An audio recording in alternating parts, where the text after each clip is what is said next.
नमस्कार साथियों, BBT channel में आपका स्वागत है। मैं हूं अशोक आनंद। इंसान के होते हुए इंसान का ये हश्र देख रहा हूं मगर देखा नहीं जाता। आदिमानव से लेकर अभिनव मनुष्य तक की यात्रा हजारों वर्षों की है।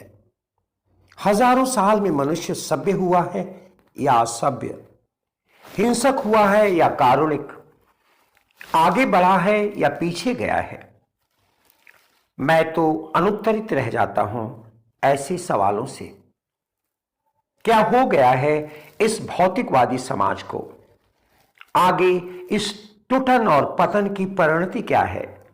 हम कहां खड़े हैं?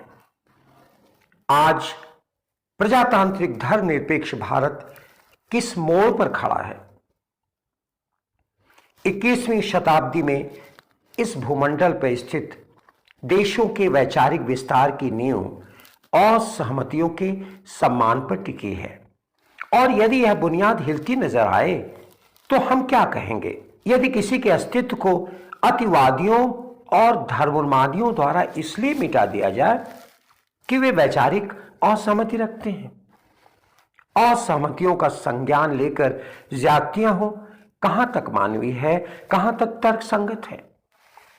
भारत की बहुलतावादी संस्कृति में विविधता इसका सौंदर्य है, सह अस्तित्व तो इसका प्राण है।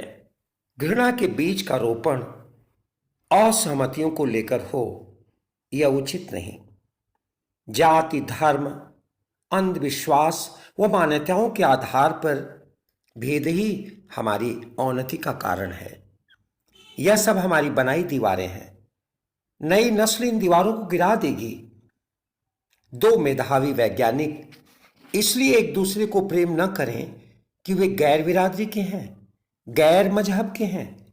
कितना हास्यास्पद लगता है इस प्रकार का पूर्वाग्रह।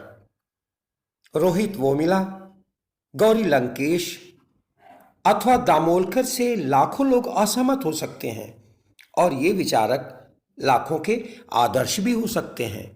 विचार तो विचार है। किसी से पूछकर या डरकर तो अभिव्यक्ति नहीं दी जा सकती। अभिव्यक्ति का खतरा तो हमारे पुरखों ने हमेशा उठाया है।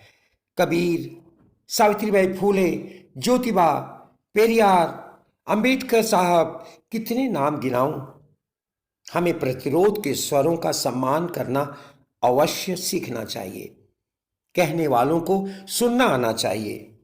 तभी हम सहिष्णुता और सहअस्तित्व के रथ पर सवार होकर प्रगति पथ पर अग्रसर हो सकते हैं। मुझे सिंगापुर जाने का सुयोग मिला। मैं बहुत प्रभावित हुआ उस देश में एक सप्ताह बिताकर। लौटने पर मेरे आत्मीय जनों ने मुझसे जानना चाहा सिंगापुर के बारे में। मैंने 4 वाक्यों में इस देश को चित्रित कर दिया। बहुत ही साफ सुथरा संपन्न देश है। अपराध नहीं के बराबर है। हर आदमी एक दूसरे आदमी का सम्मान करना जानता है। सहकार की भावना हर नागरिक में परिलक्षित हो रही थी। किसी भी देश में रहने के लिए इतना कुछ पर्याप्त से कहीं अधिक है। बातें लंबी हो जाएंगी, आगे फिर कभी। एक शेर से अपनी बात खत्म करूंगा कि घटे अगर तो एक मुश्ते खाक है इंसान, घटे अगर तो एक मुश्ते खाक है इंसान, बढ़े अगर तो बुस अतः कोनैन में समा न सके। अर्थात अगर आदमी घट जाता है तो वह एक मुट्ठी राख से ज्यादा नहीं है, और अगर वह बड़ा होता है, बढ़ता है, तो ये ब्रह्मांड छोटा पड़ जाता है उसके लिए।